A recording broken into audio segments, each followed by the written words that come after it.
Olá pessoal, hoje nós estamos vendo o módulo 9, página 458, para aprender.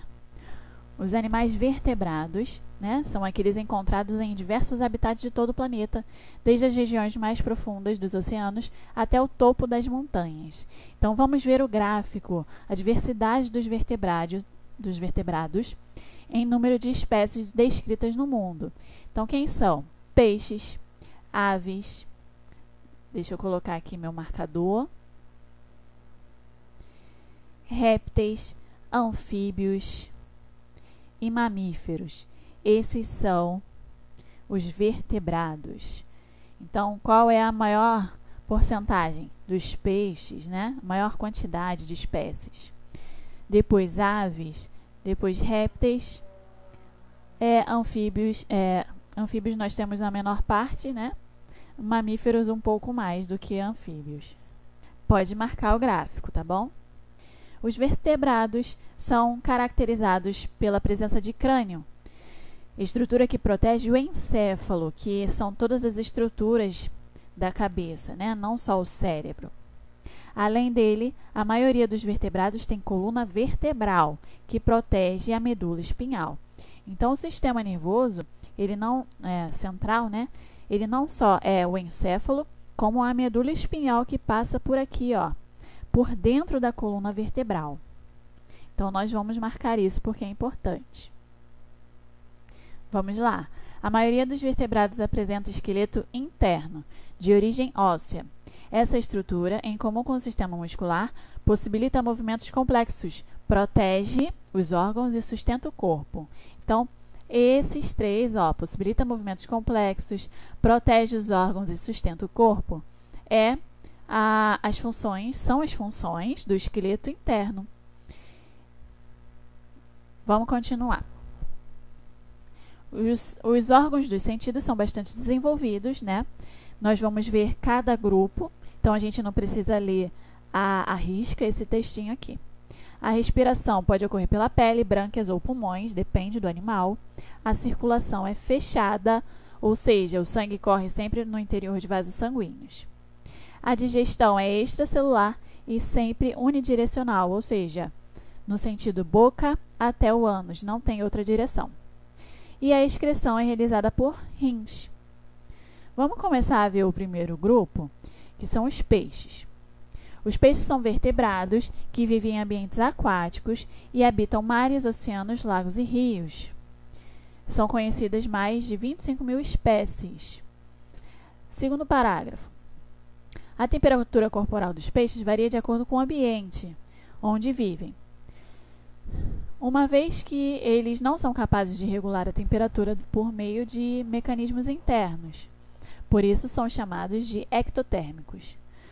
Vamos resumir. Ectotérmicos são os animais que dependem da temperatura do ambiente. Se a temperatura estiver mais quente, ele ficará mais quente. Se estiver mais fria, ele vai ficar mais frio. No terceiro capítulo, no terceiro parágrafo, está falando sobre os animais que se movimentam em cardumes, Que eles têm uma maneira coordenada, podem se proteger contra predadores, aumentando a chance de captura de alimento e de reprodução. Então, isso é bom para reprodução, isso é bom para alimentação, isso é bom para proteção. Vamos lá, outra página. Os peixes, em geral, têm o corpo alongado, viscoso e coberto por escamas. A viscosidade deve-se ao muco produzido por glândulas dispersas pelo corpo. Esse muco e escamas permitem que os peixes se locomovam melhor na água, favorecendo a hidrodinâmica.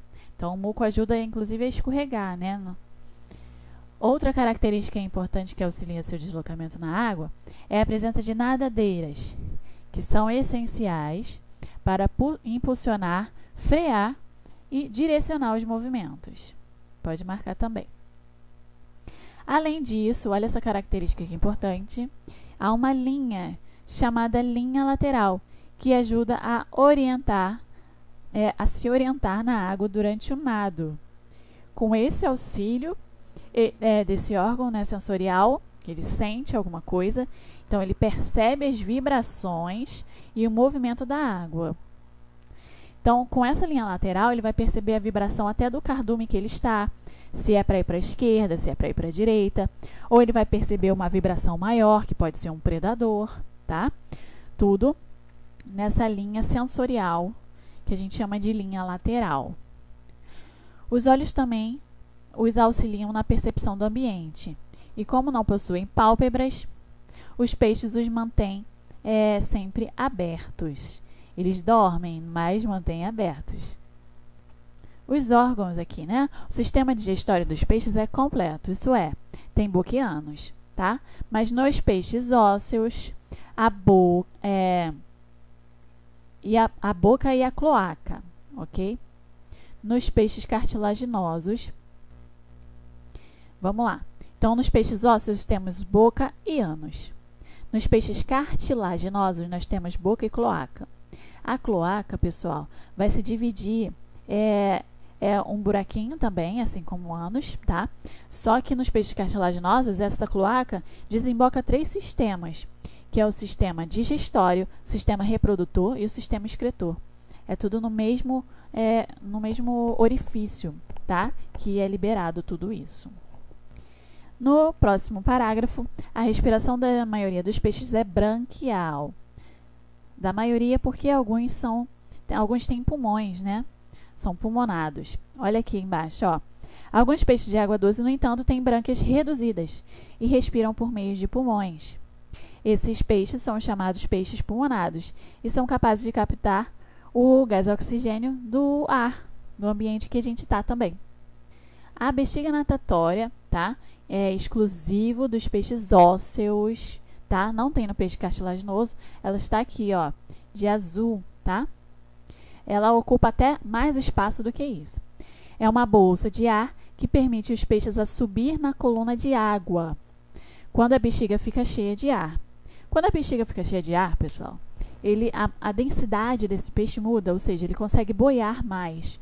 Por que só os peixes ósseos têm? Porque os peixes ósseos são mais pesados. Eles precisam de ajuda para flutuação. Então, quando essa bexiga natatória se enche de ar, eles podem boiar. E aí, quando ela vai diminuindo, eles vão afundando um pouco. E aí possibilita o deslocamento dele vertical, né? Para cima e para baixo da coluna d'água. Pode marcar. Marca a figurinha também para você depois perceber. A circulação é realizada pelo coração, né? Que impulsiona sangue rico em gás carbônico para as brânquias, nas quais é oxigenado. Das brânquias, o sangue rico em oxigênio é distribuído para o corpo. Então, é como se fosse o nosso pulmão mesmo. Expulsa gás carbônico e pega oxigênio. Só que é oxigênio dissolvido lá na água. O sistema excretor, ele é formado por um par de rins, responsável por filtrar substâncias tóxicas. E o sistema nervoso, o olfato dos peixes é muito desenvolvido, muito aguçado. E aqui, ó, é composto por encéfalo e medula espinhal, igual ao nosso, que respondem aos estímulos sensoriais. Não vamos marcar nada por enquanto. Nutrição. Os peixes têm diferentes hábitos alimentares, né? Todo mundo sabe. As espécies herbívoras, que se alimentam principalmente de algas e plantas, e carnívoras, que se alimentam de peixes, de outros peixes, né? E de invertebrados, como os moluscos e crustáceos. Vamos para a próxima página. A reprodução. A maioria dos peixes é ovípara e possui fecundação externa, ou seja, a fêmea libera milhões de ovos na água e o macho lança os espermatozoides sobre eles. Então, os dois vão liberar gametas, masculinos e femininos, quer dizer, óvulos e espermatozoides, e vai ser feita a fecundação na água. No segundo parágrafo, sobre os peixes cartilaginosos, como o tubarão e a arraia, a fecundação é geralmente interna, isso é diferente dos peixes ósseos. Isto é, o macho deposita os espermatozoides dentro do corpo da fêmea, com a ajuda de uma nadadeira modificada, chamada clasper.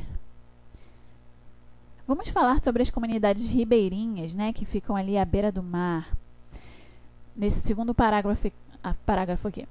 Para muitas comunidades tradicionais de regiões tropicais chamadas de ribeirinhas, a pesca é uma importante fonte de renda e subsistência, ou seja, eles conseguem sobreviver com isso. Mas a pesca predatória, isso é, aquela realizada pela indústria pesqueira, causa redução da biodiversidade e desequilíbrio ecológico. Por que uma pesca predatória? Porque pesca muito além do que o ambiente consegue ir repondo, né? Isso ocorre porque os peixes são retirados em seu ambiente em velocidade maior do que o tempo necessário para que eles se reproduzam. Por isso, é essencial que haja medidas para garantir que a pesca seja sustentável e não ameace a vida aquática. Pode marcar. Nós vamos ver agora, na outra página, página 463, os anfíbios. Já vimos um pouco, né, dos peixes. Agora nós temos que partir para o outro grupo, que veio logo depois na evolução. A palavra anfíbio, do grego anfi, duas, e bio, vida, significa vida dupla. O nome do grupo faz referência ao ciclo de vida na maioria das espécies, que envolve uma fase larval aquática, chamada de girino, e a outra fase adulta terrestre. Então, a vida dupla, né, quer dizer uma fase na água, outra na terra. Assim como os peixes, os anfíbios são ectotérmicos, lembra? Depende da temperatura do ambiente, a temperatura corporal deles. Estrutura corporal. Os anfíbios têm o corpo revestido por pele úmida, permeável e sem escamas, ou seja, pele úmida, permeável e lisinha. Essas características tornam suscetíveis à desidratação, ou seja, ele pode perder mais água assim, sendo fino, permeável, tá? E aí, nós vamos ver por que ele fica na água, né? Justamente por isso que ele fica, mesmo que ele seja terrestre depois de adulto, ele fica muito próximo à água para não desidratar.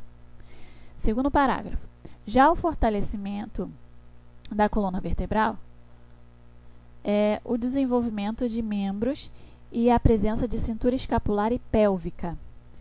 A escápula, que nós também temos, né? E a cintura pélvica, para se manter no ambiente terrestre mais facilmente. E aí, ó, permite a sustentação maior do corpo do animal, facilitando o deslocamento em terra firme e favorecendo a vida no ambiente terrestre.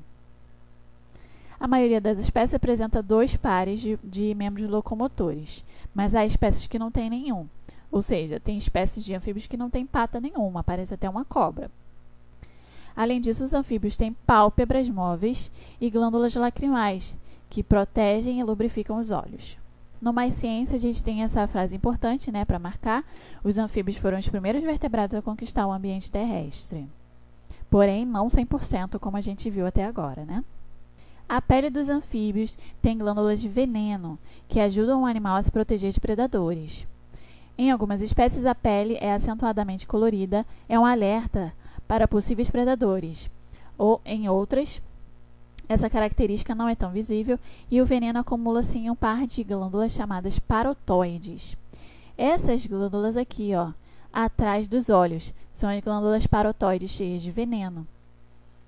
E também elas podem ter cores, os anfíbios podem ter cores assim de alerta, que as outras espécies já sabem que aquelas cores podem ocasionar danos, né, no metabolismo. Então, eles já sabem e eles não comem. Continuando, órgãos e sistemas.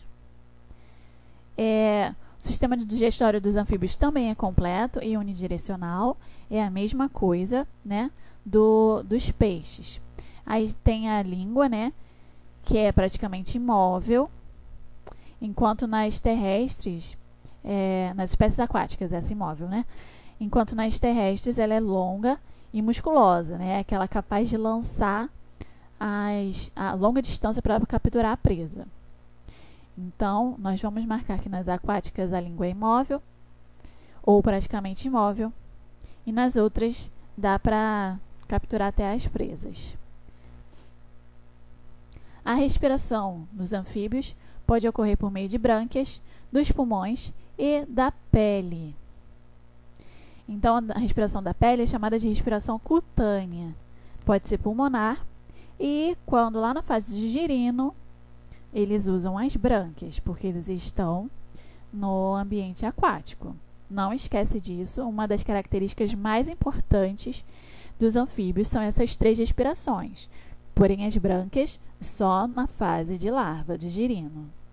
Aqui dá para a gente ver, né, a presença dos pulmões, que é uma relevância muito grande, é uma conquista grande para o ambiente terrestre. Ele está aqui.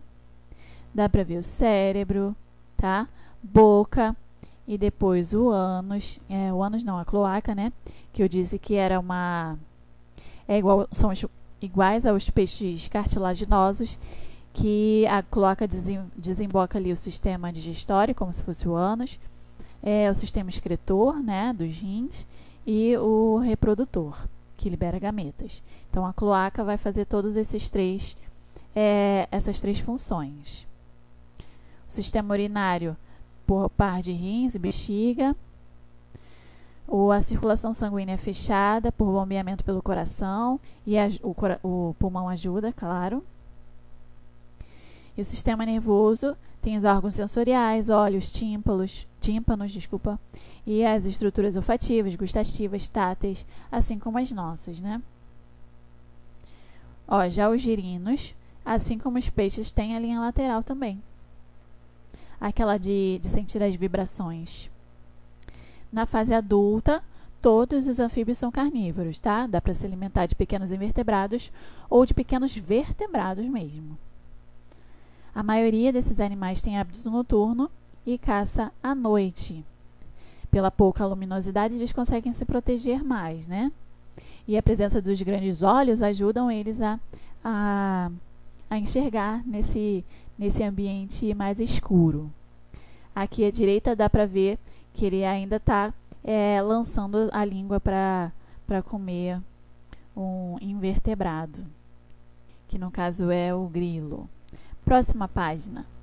Bom, pessoal, como na maioria a reprodução é externa, então eles precisam chegar o mais próximo possível um do outro para que os gametas não se percam na água, né? Às vezes tem uma correnteza e pode levar os gametas. Então, eles preferem ficar abraçados, que a gente chama de abraço nupcial. Só não está marcando aqui. Um abraço nupcial aqui, ó. E aí, cada um libera seus gametas. Continuando, a maioria dos anfíbios é ovípara ou ovípara. Ou seja, o desenvolvimento embrionário ocorre dentro de ovos. Após a fecundação, formam-se os ovos gelatinosos, que esses são aqui, ó. Esses ovinhos aqui, que eles estão mergulhados praticamente.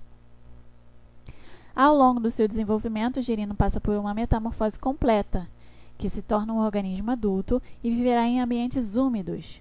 Então, a transformação entre girino, de girino para um anfíbio completo na fase adulta, é a metamorfose. Cabe ressaltar que não tem só anfíbios que fazem metamorfose, tem anfíbios que fazem o desenvolvimento direto, ou seja, já nasce igual ao adulto. E tem também os anfíbios que fazem fecundação interna, que não fazem um abraço nupcial e não lançam os gametas na água, e sim dentro da fêmea. Então, esse aqui é um ciclo da metamorfose, né? O macho e a fêmea fazendo abraço nupcial, óvulos e espermatozoides sendo lançados para fecundação. Forma-se um ovo depois da fecundação, o ovo gelatinoso, que precisa estar em contato com a água, senão ele desidrata. É diferente dos répteis que a gente vai ver na próxima aula. O embrião vai se desenvolvendo, gera o girino. O girino entra em metamorfose, começa a criar as patinhas, começa a desenvolver os pulmões, e aí ele sai da água, fazendo a metamorfose completa. Bom, os anfíbios vão ser importantes para a alimentação, né, de alguns insetos. Eles controlam também o crescimento de alguns insetos indesejados. porque eles predam, né?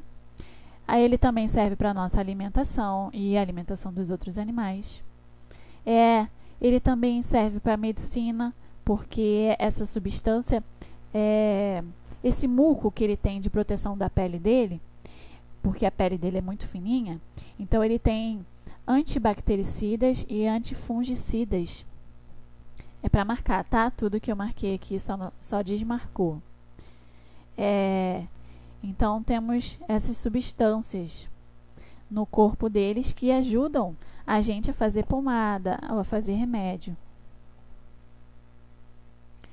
E, finalmente, aqui o para concluir, que você pode marcar também, que é o resumo, e é importante. Vamos para o desenvolvendo habilidades. A presença de crânio e de coluna vertebral é exclusiva dos animais vertebrados. Então, você vai marcar a letra C. As populações de rãs, pererecas e sapos estão diminuindo e desaparecendo, onde sua ocorrência era comum. Em todo o mundo, essa redução tem sido observada. Esses animais pertencem ao grupo dos vertebrados e apresentam em sua vida adulta o quê? Fecundação externa na reprodução e respiração pulmonar e cutânea. É a letra D. Qualquer dúvida, se você fosse marcar outro, você pode me perguntar. Observe na figura 26 e marque a opção correta sobre a metamorfose em anfíbios. Então, temos os ovinhos, né? O girino em metamorfose e adulto. Então, na fase adulta, as brânquias desaparecem e os pulmões e a pele fazem a respiração. É a letra D. Observe a tirinha a seguir e marque a opção correta. Para mim, o melhor amigo do ser humano é o sapo. Mas o cachorro cuida da casa, é companheiro nos passeios na alegria e na tristeza. O que um sapo faz por você? Eu não tenho amigos por interesse, minha senhora. Então, obviamente que todos os animais têm troca, né? A gente com eles e eles com a gente. Tem sua importância. Mas aí é para marcar a correta e é a resposta C. O garoto refere-se ao fato de que os sapos são importantes na natureza, independentemente dos interesses do ser humano. É o que a gente estava conversando. Então, eu vou deixar os outros exercícios do módulo para vocês fazerem, tá? Bons estudos!